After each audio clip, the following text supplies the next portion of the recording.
Benvinguts a un programa més d'entrevistes de Bellnou, que normalment fem a l'Esbarnou, però que en aquest temps de pandèmia han duit aquí als estudis per complir això de les normes sanitàries i els espais per poder xerrar també tranquil·lament. Avui anirem a entrevistar en aquest programa una de les persones que jo conec de fa molt d'anys, que som amics des de la infància, que ha tingut dues etapes de la seva vida, una passa per Son Servera i l'altra per Anglaterra, que té 3 filles, 2 d'elles van néixer allà i que ha estat batlle de Son Servera. Així és que supos que ho haureu endevinat, estic xerrant d'en Pep Barrientos. Pep, benvingut i gràcies per estar avui aquí amb nosaltres. Gràcies a vosaltres per la convidada. Molt bé, Pep, nosaltres per començar, aquestes entrevistes el que solen fer és demanar-li al nostre convidat què recordes de petit, perquè tu arribes a Son Servera, crec que era molt petit quan arribaves, no? Sí, jo devia tenir 1 any i mig, de 8 mesos, més o manco. Com va ser la teva infància aquí a Son Servera? Què recordes d'allò? Bueno, jo només tenc bons records dins l'extrema pobresa que teníem en aquell temps i clar, feia poc temps que van venir de la península, anys molt difícils per part de mon pare i ma mare i de tots els que van venir en aquell temps i en el mateix temps molta felicitat perquè jo, si me'n recordo de qualque moment o de qualque anècdota i tal, sempre en somriure, en coses que d'aquell moment avui se valoren molt més, que són aquells valors que avui en dia no tenim, no? I hi ha cosetes, jo què sé, no teníem banyo, les gallines eren per allà mentre tu feies les feines i a l'hora de prendre un banyo primer en aquell barral de llautó prenia el bany a la meva germana, després el meu germà i el petit, quan l'aigua era ben morena, que tenia brau, me tirava jo el més petit. I eren coses d'aquestes, m'entens? Però menjaves carn quan mataves un pollastre o un colom o un conill o tal, no era tal, no sé. Jo crec que aquella forma de vida que teníem mos ha deixat marcat en els que van viure en aquella etapa. Tu arribes petit, ja ho hem dit, però comences a l'escola, no? A on comences a estudiar, tu? Bueno, jo tenc un record, a més, per mentida, que pesat que jo devia tenir d'haver 3 anys, vaig començar a les monges, encara me'n record que en aquella taula varen compartir amb els 2 manyos, en sos ondivieles i en 5 tortigues, encara me'n record d'aquella foto, mira si han passat anys, i res, d'aquí ja varen passar les escoles vees, i les escoles vees, és que jo només, és que jo la meva formació acadèmica ha estat a les escoles vees, o sigui que qualcú dirà, què és això? No tens batxiller, no. Jo, la meva carrera acadèmica va ser a les escoles vees. I he d'agrair moltíssim, a pesar que jo era un punyetero, només feia putades i feien rabiar els professors i tal, he de xerrar molt bé d'aquells professors d'aquell temps que estimaven molt la seva professió, a pesar que van tenir les nostres diferències i tal, però l'educació bàsica que van tenir era molt bona, dita que en segons quins aspectes, molt bé, tot això i qualque cosa més, però va ser una època d'aprenentatge molt important per la meva vida i sempre tinc un bon record, només puc xerrar bé d'aquelles escoles. a unes escoles on s'hi juntava tothom, hem de dir que ara tenim cursos, primer, segon... No, allà era, ho hem de dir, no? Hi havia cinc cursos. Jo me'n record que hi havia, sí, nosaltres eren nins, però també, no sé si eren de tercer o de quart fins a octau, tota la mateixa classe. Clar, que allò, el professor es tornava loco. I encara feien putadetes, pues, més motiu per emprenyar-se. És que era per posar-li unes medalles en aquell temps. Quan t'has xerres que els professors demanen X alumnes i tal, pues, i veus la diferència, i així tot pues, van ensurar bé, no, més o manco. I dins d'aquelles escoles, perquè ara estan xerrant d'un ràtio de 8, 20 alumnes per escola i ja allà devia haver segurament més de 70. Però allà hi havia més de 70, 80, segur. Sí, era un ensenyament totalment diferent. Eren un altre, jo que sé, en aquell temps era una altra educació, te feien provar la regleta per els que no feien tanta de bonda i després hi havia de tot un poc. Però bueno, sí, era una altra època. Bueno, jo tinc un record, Pep, que tu eres molt tremendo en aquesta zona. Desastres anar a fer qualcun. M'agradaria que mos en contassis qualcun que se pot contar. Bueno, jo era, sí, sempre havia... Bueno, puc contar un perquè ho va contar un dia a Miquel Guidó.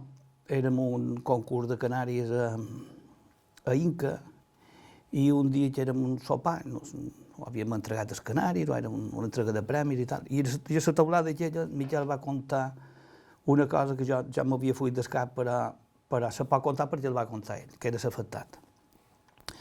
Jo devia tenir, no ho sé, 7 o 8 anys, i no se m'ho va córrer una altra cosa que en el corral de Miquel Guidó vaig treure una trutja amb els porcellets que ja eren grandets i els vaig dur cap al bar de Montserrat. El bar de Montserrat era davant del bar Molí i d'allà pues, els vaig dur cap a la missa, que sortien de missa la gent, eren 9 i mitja, por ahí, i dic, ara és el moment, els ho duré, mira tu quin capet, devia tenir 7 o 8 anys o 9, no ho sé. I res, el municipal en Xina ja m'ho va arreglar, després mon pare també m'ho va acabar d'arreglar, i això era, però bueno, sorties d'una i te ficaves en una altra, perquè era així, no hi havia videojocs, no hi havia tal, i només pensaves en fer... A on se jugava aquell temps?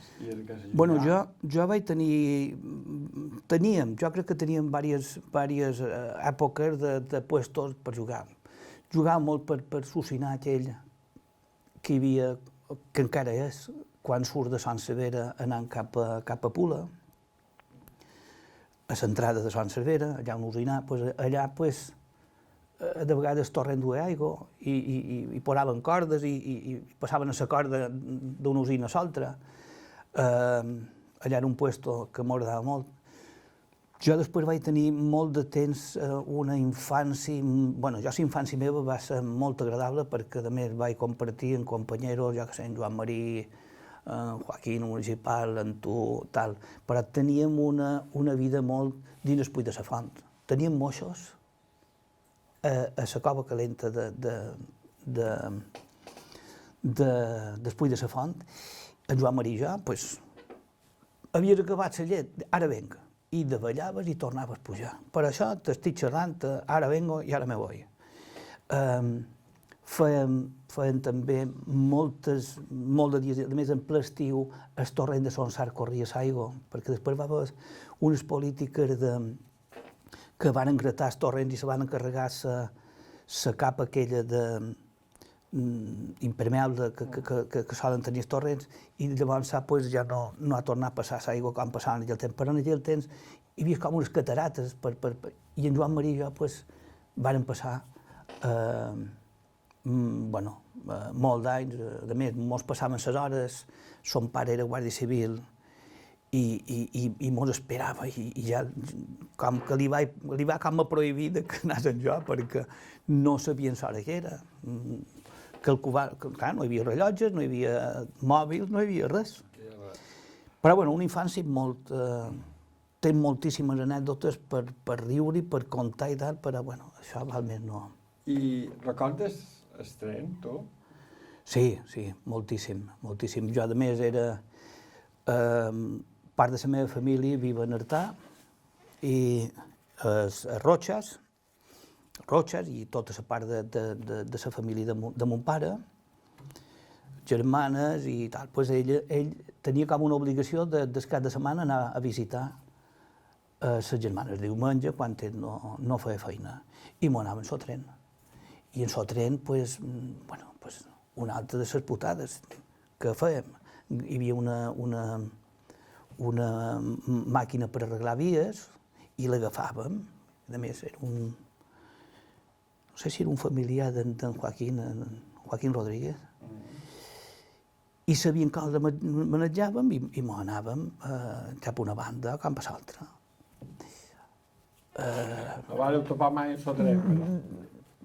Pues per pura casualitat, perquè crec que no sabia ni quin horari passava ni qui no passava. Trobaven que allà era el moment que no tal, i de vegades mos encalçava el jefe de l'estació, que allò mos tenia crucificat. Teniu correcte. Pep, però tu comences a fer feina de jovenet, no? Com va ser aquesta entrada en el món laboral? Bueno,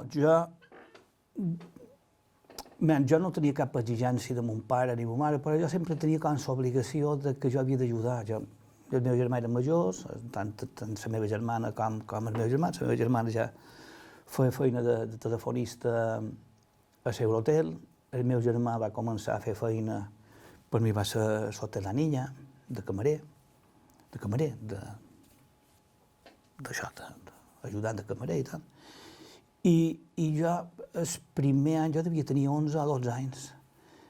Un estiu ja me vaig ficar dins la fàbrica d'espicolos per posar ferretines, deixar les botelles, a manejava la màquina de rentar botelles.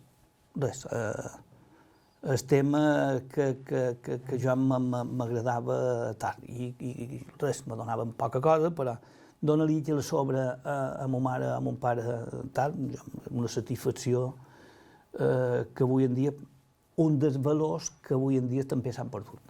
Sí, i a més, a un lloc com és Espicolo, emblemàtic, dins la fàbrica de refresc. Quan hi havia caixes de fusta, que el plàstic no existia pràcticament. Espicolo, xifons, la pinya... Sí. I res, va ser una temporadeta i a partir d'aquí ja vaig començar de botones en el tema segon.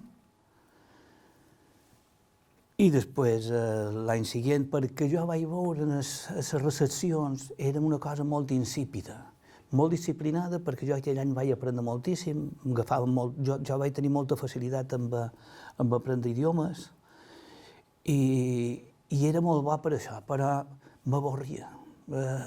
Batudell, has d'anar a la tintoreria, perquè jo de botones devia tenir entre 12 i 13 anys, a la tintoreria d'Hotal.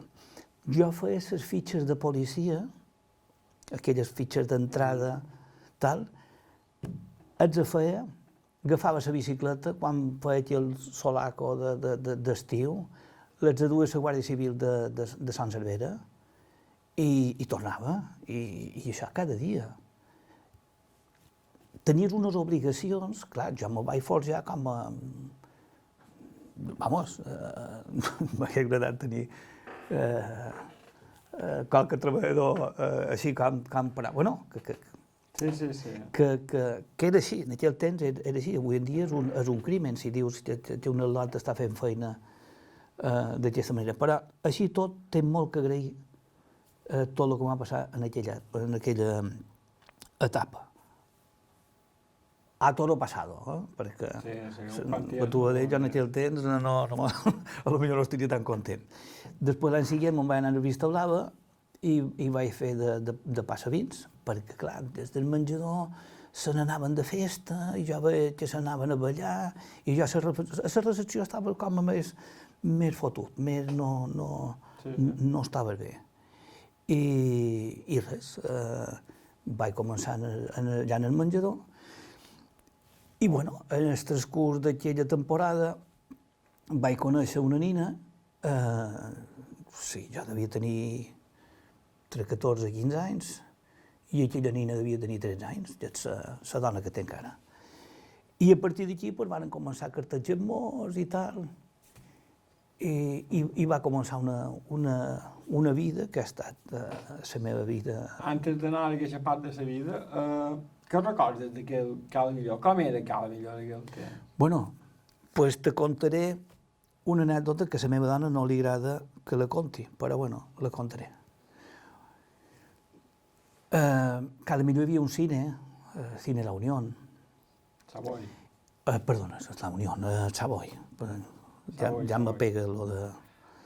El Savoy, que era un cine descobert, i sempre feia una pel·lícula alemana. Hi havia dues o altres pel·lícules, però sempre es repetien les mateixes figuretes, molts sabien ja de...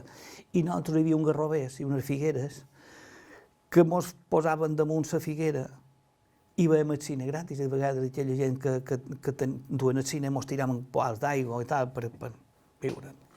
I allà mos posàvem a fumar i bé, coses de lots i de gent gran, perquè allà pareixia un arbre de Nadal, quan tothom pegava la calada de xigarro s'encenia aquell arbre. I era molt graciós. I la meva dona, el primer dia quan era el primer dia li va dir, per què no vens al cine, jo? Va tu a d'ell. Quan li vaig fer, dic, hem de pujar aquella branqueta d'allà meva. Clar, jo pesava 30 quilos. I res, és una anècdota, però van riure. La contam i diu, no sé per què contes això, però és una anècdota important. Però Cal Millor, bueno, imagina't, des del Vista Blava, bueno, era un pinar, era tot un pinar. Hi havia el Calipso, hi havia el Vista Blava, i a partir d'aquí no hi havia pràcticament quasi res, 4 casetes i molt poca cosa. I pinars per tot. Carrers que no estaven asfaltats, i jo a Cal Millor, record, només bons records, m'entenc, perquè mos coneixien tots. Inclús ja quan me vaig fer un poc més grandet, quan me'l veiem per les discoteques, si venia un camarer o qualcú que no coneixia, i aquest de bon és? Aquest fa feina en el Morito, aquest fa feina aquí, entens? En 2 dies mos coneixien i sabien de qui era aquell. Hi havia un bon rotllo, hi havia molt poca gent, entens? I era una cosa, era un poble petit, de temporada però petit. Després la vida laboral, que era viure dins l'hotel. Que és això el que realment jo crec que, clar, la vida ha duit això i la trajectòria de l'hostaleria ha anat a l'altre, però allò eren famílies grandíssimes dins els hotels. O sigui, allà hi havia gent, bueno, tema d'estalvi, hi havia gent que estoviava i tot, fins i tot les propines, perquè no gastaven absolutament res. Vivien dins l'hotel, menjaven dins l'hotel i tot ho feien dins l'hotel. Sí, sí. Cosa impensable avui en dia. Efectivament, clar. Molts problemes que tenim ara no s'atendrien. Però, clar, ara és una utopia, ara no se pot pensar d'aquesta manera. Però, bueno, tu m'has demanat que és el que tenc, jo, és una de les coses, les festes del turista, quan en Toni Cama organitzava aquelles festes i tal, doncs clar, i tots col·laboraven, tots muntaven una carrossa, molts disfressàvem, el dia de la mis, malgament fos la més lletja de l'hotel, la feien mis i reiem molt, i coses d'aquestes, no. La promoció turística amb això ha perdut molt, no? no perquè no, és evident que ja no se pot fer, Claro. són altres temps que corren diferents, però què pagaria aquesta promoció turística actual poder tenir allò? Perquè allò era... Claro, però també hem de mirar el poder adquisitiu que tenien els turismes en aquell temps. O sigui, aquí venia un anglès. Bueno, jo me donaven, allí les propines me donaven, i nosaltres ballàvem damunt la taula. Clar, aquella gent al·lucinava, diu, és que allà pagues i tens un servei i una simpatia i una alegria, i tot encantava. I eren les 3 de la matinada i li havia de dir, per favor, que no canteu més. I continuen cantant, i continuaven cantant, i hi havia alegria. Hi havia alegria, cadascú tal, no hi havia violència, ni hi havia absolutament res, hi havia molt bon rotllo. Jo era jovenet, també vaig tenir la gran sort de fer feina a Los Toros durant una sèrie d'anys.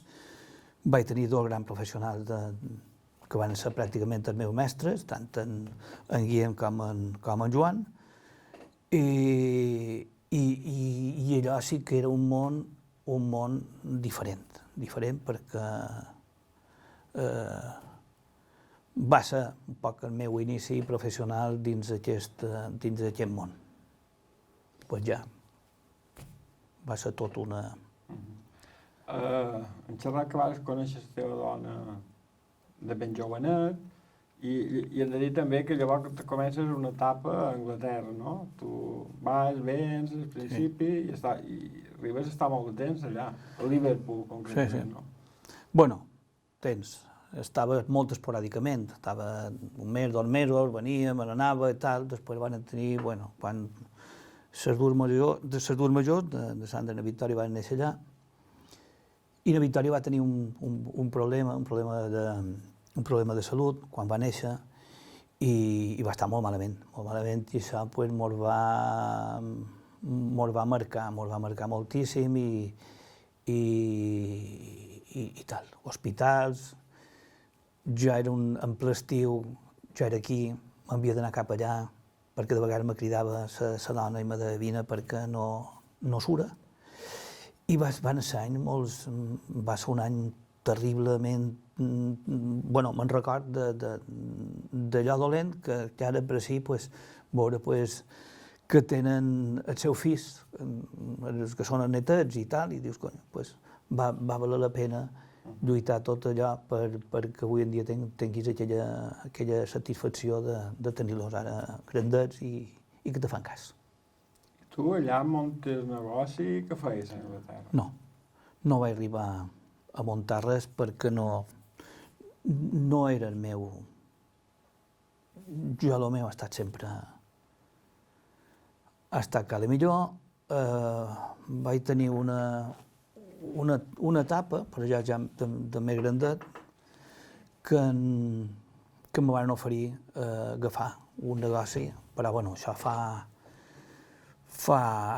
pocs anys. Jo dic pocs anys, potser fa 8 o 9 o 10 anys. Quan en Xavi Alonso i en Miquel Arteta feien feina, estaven de jugadors amb el Liverpool i amb l'Everton, a través d'en Guillem Balaguer, que és un periodista de la televisió britànica, me van oferir agafar un restaurant a mitges, fent una societat amb ell 3. I després, al mateix moment que me van oferir allò, me va sorgir lo de la política. Me va sorgir lo de la política perquè jo ja estava en el mig i vaig dir, escolta, resulta que m'havia presentat i tal, i jo que sé, tan bona sort, tan mala sort, que ja vaig entrar i vaig dir, escolta, no puc fer les dues coses, i vaig deixar anar.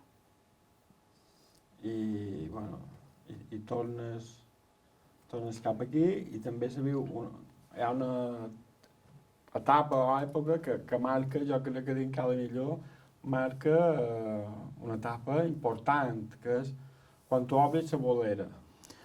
Sí, a més, jo de la bolera, jo crec que podria xerrar més la gent de cada millor que jo, perquè les vivències que han tingut a la bolera la quantitat de matrimonis que avui en dia tenen infants que se van conèixer jugant en el futbolín i moltes coses més.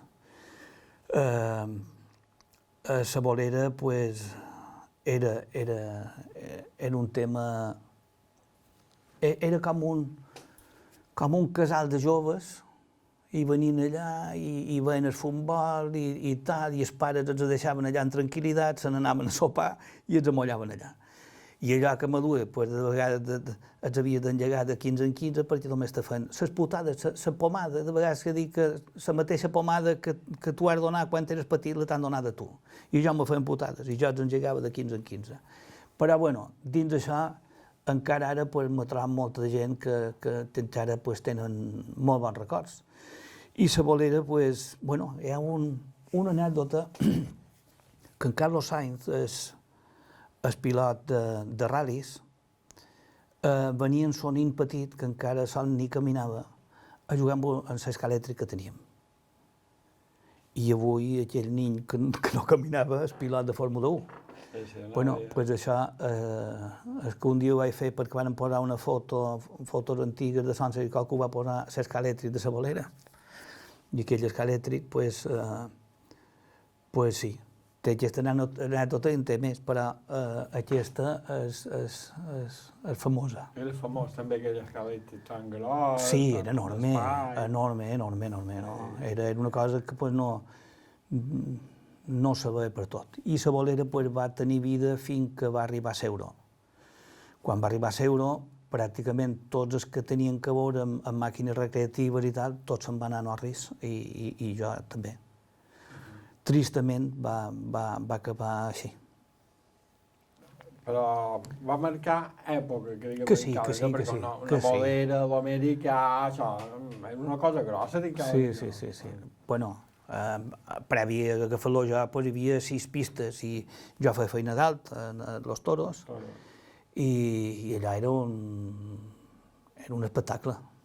Per Cala Millor va marcar una etapa, segura. Jo va haver la teva etapa política, que és quan t'inicies, crec que el primer que entres, que és en Eduard Cervera. Sí, en Eduard vaig estar 4 anys a l'oposició. Després vaig estar 4 anys fora de la política.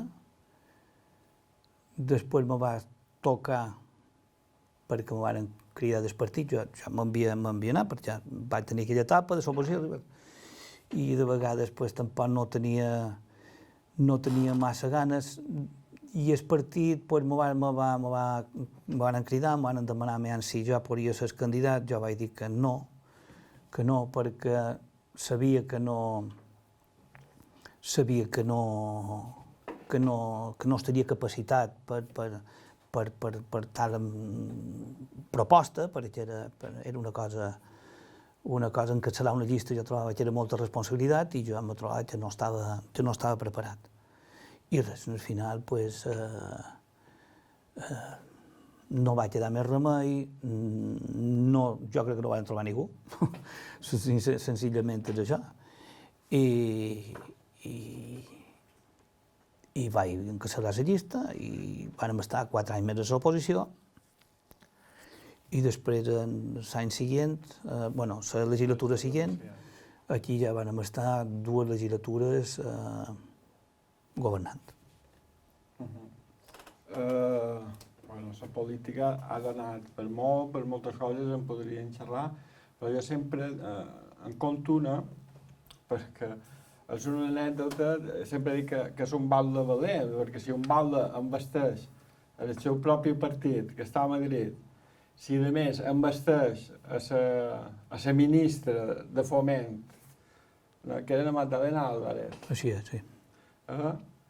Per fer la circunvalació de Sant Cervera, que duia 20 anys, el projecte aprovat i ningú invertia res aquí, la vares amputar un poc, ho hem de dir així, perquè crec que fins i tot te fan anar a Madrid, no? Sí, perquè Bueno, jo vaig haver d'anar a Madrid, vam anar un parell de vegades. Jo no sé, ara potser ha canviat un poc la cosa, però en aquell temps no, de vegades no quedava més remei que anar a Madrid. Lo de la via de circunvalació era una assignatura pendent de tot el municipi durant moltíssimes legislatures que tot han de fer la via de circunvalació i l'han de fer, i no se donava mai el cas. I nosaltres, sabent que estaven governant a les illes, en el Consell Insular i en el govern nacional, dir si no l'aconseguim ara, no la farem. Hi havia dues peticions dins les illes, que una era la de Ferreries, a Menorca, i la nostra. I clar, i nosaltres pitjàvem, aquella doneta només mos donava matadura i mos de que no hi havia dobbers, que no se podia fer, que no... Qualsevol cosa. Teníem prioritats, clar, era andalusa i totes les coses, i els aves i tot se n'anava, que m'apareix molt bé, però nosaltres també aquí teníem una demanda i sabíem tots que la via de circunvalació, si se fes, seria un canvi molt important per al municipi. Jo crec que és el canvi més gros que ha passat durant, jo m'atreveixo a dir, tota la democràcia en quant a benestar, el que ha marcat a tenir un poble més tranquil, fora aquells cotxes, perquè allò, tot això te fa canviar. I amb aquella doneta van tenir una sèrie de discussions. Després, tanta sort que no sé què va passar, però jo només li desitjava més si l'engeguen, i no sé què va passar, no sé on la van dur, la van posar a una altra banda, i va entrar en Pepe Blanco, i amb Pepe Blanco van signar ell, la presidenta i tal, van fer unes xerrades i tal, després van signar el conveni per fer la via de circunvalació. Que va ser dur, que van haver d'agafar, jo me'n recordo aquell moment que no era molt agradable perquè havia d'agafar 70 afectats i dir-los que per allà havia de passar la via de circunvalació, que ja no havia marxa enrere, que s'havia de fer sí o sí, i efectivament jo puc estar molt content que se va fer la via de circunvalació, però potser aquells que li van passar la carretera per aquí on tenien el seu tros i tal, no deuen estar contents. I això també és el que passa dins política. Beneficies a molt, però qualcú que sempre està enfadat. A dins aquesta època, tu, amb quina anècdota graciosa, cosa divertida, te quedes? Perquè la política en dona de tot tipus. De bones i de dolentes, però si haguessis triat una de bona o de dolenta... De veres cap. No ho sé. Graciós no ho sé, perquè no era graciós quan sortien d'urbanisme i havien aturat l'Esport Verd, i havien aturat les finques de pisos que feien a Sant Cervera en carrers de 3 metres. No era graciós perquè miraven per davall el cotxe, home, si m'ho havien posat alguna cosa. No ho sé.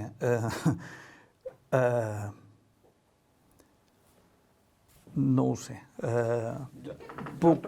Em recordo una, si tu la recordes, un balde de Sevilla que va venir a Boneta. No era de Sevilla. No, sí, caramba, no, però jo... No tenia que veure Sevilla. No, això era en el temps d'en Barratxina. El temps d'en Barratxina. Era en temps d'en Barratxina. Doncs mira, aquesta anècdota està bé que la m'hagi demanat, però jo ja m'havia fuit un pot d'escap. I un dia, en Xisco, que li tenc molt bon record, en Xisco, una persona pesada que no coincidíem, com haurà passat amb en Damià i tal, no coincidir, però hem tingut una certa amistat. I d'en Xisco, jo estava a l'oposició, ell era el balde, i diu, ha de venir un balde d'Àfrica a visitar-nos a Sant Cervera. I res. dic, ho vaig veure en la vara de Mando, allà a la porta de l'Ajuntament, dic, jo no sabia res de lo del balde, però sabó que després ja m'ho van contar. Dic, què fas? Diu, és que ara ve un balde de... I res, i dai, saluda de la meva part, ja, qualque doi li devia dir, jo què sé, el que faig sempre. I era divendres, i era al mercat. I clar, el balde, d'Àfrica, devia ser negre. I amb això, me cruz amb un que em passa, que venia amb una altra persona, y dic, me cacho en la mar. Ahora juraría que te pareces, pero vamos, eres un calco a uno que odio. Perquè jo, clar, jo som del Betis, a més del Liverpool, però sempre he estat del Betis. I aquest, te pareces a Biribiri, Que era un jugador del Sevilla. que era un jugador del Sevilla. I dic, bueno, i van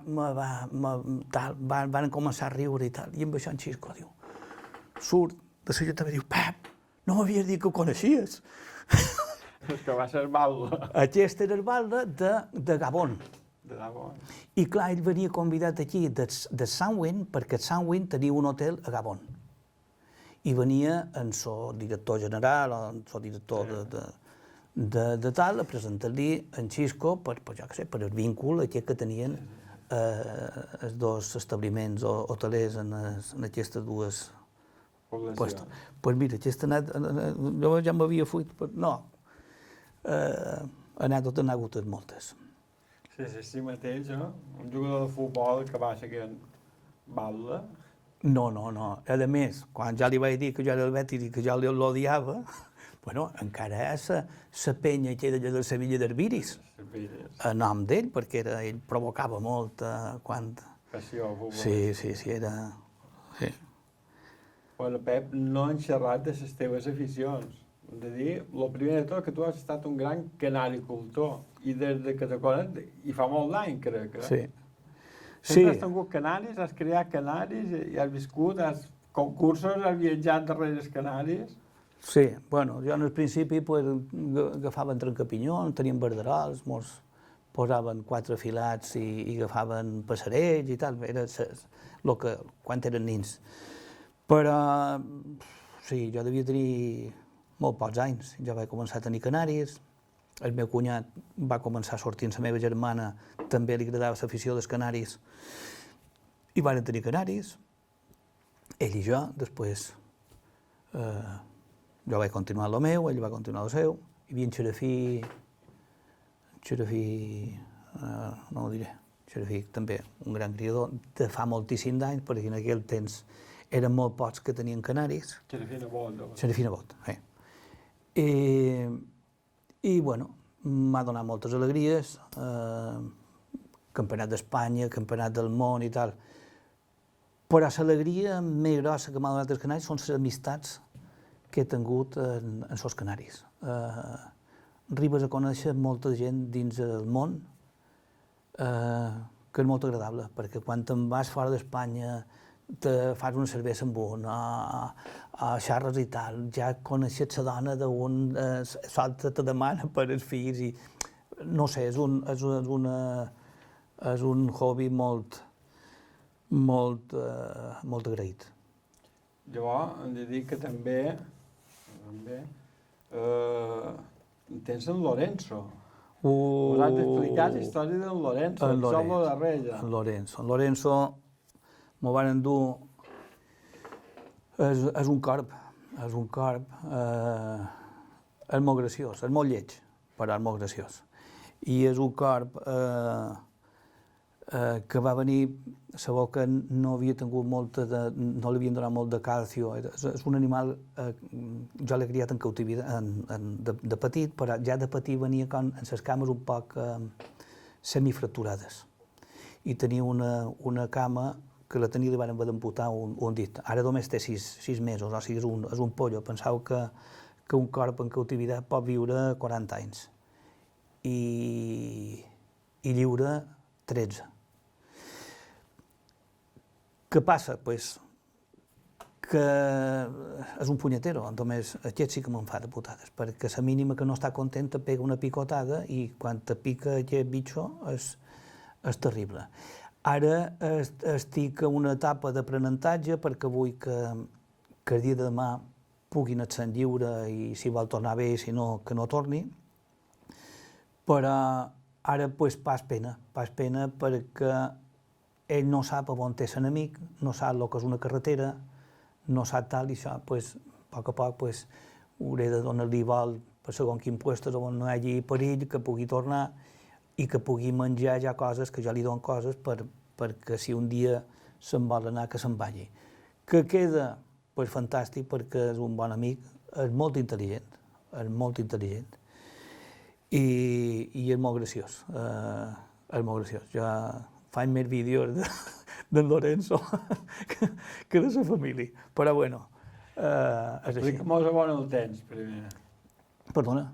Explica-mos on el tens, però el tens dins una gavi. No, bueno, és una gavi, però la gavi té 3 metres, sí, 3 o 4 metres per 2 metres, i després el que té com unes pijueles, que això se li posa en els falcons i en els xorics i tal, quan t'estàs educant, tot el que és la traria i tal, que això li va molt bé perquè li puguis posar un fil llarg, ell vola, ho té per la rampa, ho traig a la zona verda de vora i fa volades i tal. Però està molt bé. Ahir se m'ha menjat un caqui, va haver caqui per tota la cotxeria. Sí, cosetes d'aquestes. És graciós. En Lorenzo hem de dir que qualcú que mos pugui sentir dirà com s'ha fet amb una cria de coll, sinó que té tots els papers... Sí, no, això és... Explica-mos d'on ve. No, aquest animal ve de Toledo. I jo sempre tenc uns records de que hi havia 2 colles de corbs per el Puig de la Font quan jo era nin. I m'encantaria que si un dia se'n va, que festegi qualcuna i se quedi per aquí, per el Puig de la Font. M'encantaria que fos així. Tu te deus recordar, sempre hi havia aquells que sempre volaven i eren corbs, tenien el seu niu, i el que he averiguat que els corbs sempre tenen la mateixa parella. No canvien. El que passa que avui en dia hi ha perills, hi ha els cables de llum d'alta tensió, que és el que els mata més, i després el vereno que li puguin donar, un moix, un ca, qualsevol cosa, ho pot atacar. Alerta perquè si no l'ofereixes, o sigui, si no li fas molt de mal, te pot fer mal a tu. Si no l'assegura... No, te pot atacar a tu. Ja un dia la dona me va contar a Anglaterra, al veïnat, va caure un niu d'un arbre, va caure un corb petit, va caure allà, hi havia el seu ca, que va veure el corb allà que tal, ho va agafar va agafar el corb i varen haver de, se'n varen tirar els pares cap en el ca, cap a l'amo del ca, i en el final, quan se n'anaven per el parc a fer una volta per allà i tal, els corbs vetlaven per tirar-se cap en el ca i cap al propietari, i al final tenien una altra casa per l'altra banda i se'n van haver de dur a un altre lloc. O sigui que és un animal que té molta... No sé si avui ha sortit, fa 2 dies, ja ha sortit per la premsa que és un animal que té molta... és conscient que podrien tenir els humans. O sigui que... sí. És coeficient. Abans d'acabar l'entrevista, Pep, jo m'agradaria que recordassis perquè és una notícia que afecta aquesta casa, aquesta televisió cerverina, i que va haver una temporada quan se va passar al digital, que en Jaume Mates era president del govern, va decidir tancar les televisions locals. Va voler acabar amb elles, no va poder, evidentment, no seríem aquí, però quina és aquella història, perquè tu vas fer de mediador entre les televisions locals De tot Mallorca. I va ser un poquet l'embrió d'aquella futura televisió de Mallorca. Sí, I això és una cosa que potser molt poca gent sap o desconeix. Bueno, jo me'n record, tu vas venir, m'han que podíem fer, jo en aquell temps tenia molt bons contactes, tenia gent que realment encara ara pues, m'estimen i tal. I sempre me'n recordaré que varen convocar una reunió a Palma, hi havia una Francina, en aquell temps, no sé si estava com a secretari general o estava en el Consell Insular, president del Consell Insular, sí. No, encara no. Encara no. No, va estar un any, sí, l'any següent. Sí. I me'n record que tal van convocar aquella reunió, na Francina en aquell moment pues, no ho veia clar perquè li sonava xino. Després hi havia, dins les televisions locals, pues, hi havia qualcun que era molt conflictiu i molt de dretes d'aquell temps. I clar, això en Francina i qualsevol d'un partit que no era, pues, ho veia com estrany, però bueno, jo li vaig dir, escolta, oblida del partit. Aquí hi ha una quantitat de gent que estan emprenyadíssims perquè se queden fora res, aquí hi ha moltes famílies que estan que tenen aquestes televisions i que realment estan fent un favor a tots els municipis i tal, i si això l'eliminen amb aquests decrets que havien fet, mos quedaran fora televisions locals, i això s'hauria de valorar. I sempre me'n record que després de la reunió una Francina diu que m'has enviat, que tal, però bueno, això són cosetes que després la Francina va tenir un bon tarannà i va dur tal. Allò va sortir la televisió de Mallorca i bueno, jo crec que un poc és que tu hagis sobreviscut en la televisió cervanina pues va tenir que veure... La televisió cervanina estaria tancada, com moltes. Aquella reunió, si no s'hagués feta, possiblement... Ni hi hagués hagut televisió de Mallorca. Ni hi hagués hagut televisió de Mallorca. De la manera que hi va haver.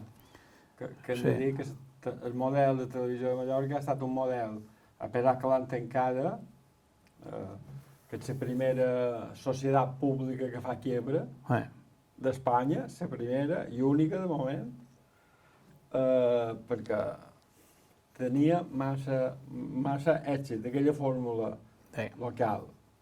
Van tornar a tancar i han tornat a sobreviure. N'han quedat 2 o 3. I hem de dir que en aquella reunió eren 23. Éreu molts. Eren 18 de Mallorca i el reste de les illes. Pues estic content. Eivissa i Menorca. Estic content que encara te'n recordis. Sí, perquè a vegades aquestes coses són aquestes petites gestes, aquestes petites coses són les que, mira, han fet que... Mira, la vida hi ha coses, jo què sé, l'etapa meva en política, pues, no sempre se pot fer el bé que se voldria fer per tots. Però, bueno, també... És evident, el bé no es pot m'entenc, que després qualcú se'n recorda que tenim un centre de salut, tenim una via de circunvalació, que tenim el carril bici, que tenim unes entrades i uns carrers oberts que un temps no eren, pues tal. Les anècdotes, jo què sé, hi ha moltes anècdotes que se podien contar un dia i lo difícil que va ser aquell temps, aquella primera etapa, de fer canvis importants dins el municipi. Això pues, ha duit els malentesos i la gent pues, que ha volgut fer sang aquí on no hi havia. Però bueno, cadascú que se quedi en la seva memòria, i el dia de demà l'avaluació la faran els ciutadans de Son Servera i de Cala Millor i de Cala Bona, que són realment els que potser han vist qualque cosa que han fet que els ha servit de benestar. Diuen que el temps és un jutge inexpugnable que dona i lleva la raó.